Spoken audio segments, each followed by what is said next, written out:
Première lecture. Lecture du livre des Actes des Apôtres.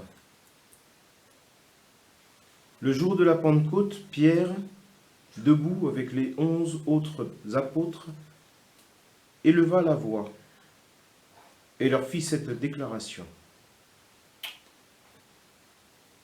Vous, Juifs, et vous tous qui résidez à Jérusalem, sachez bien ceci, prêtez l'oreille à mes paroles.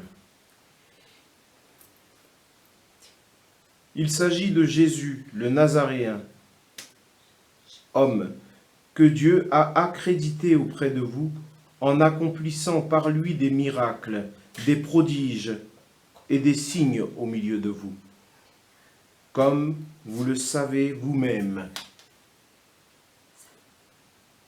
Cet homme, livré selon le dessein bien arrêté et la prescience de Dieu, vous l'avez supprimé en le clouant sur le bois par la main des impies.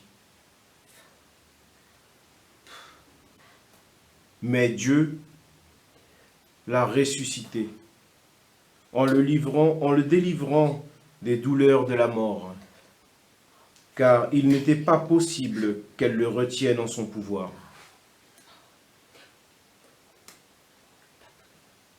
En effet, c'est de lui que parle David dans le psaume. Je voyais le Seigneur devant moi sans relâche, il est à ma droite, je suis inébranlable. C'est pourquoi mon cœur est en fête, et ma langue exulte de joie. Ma chair elle-même reposera dans l'espérance.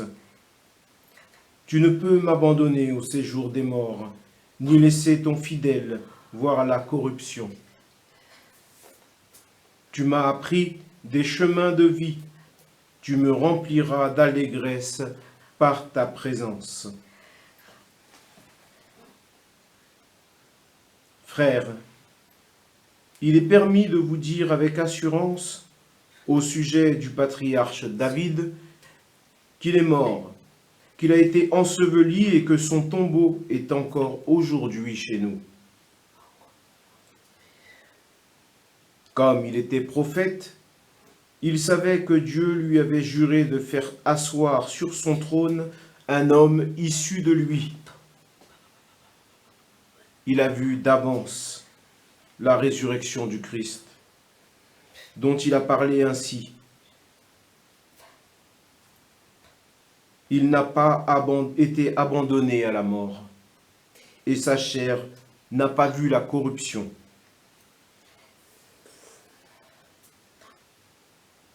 Ce Jésus, Dieu l'a ressuscité.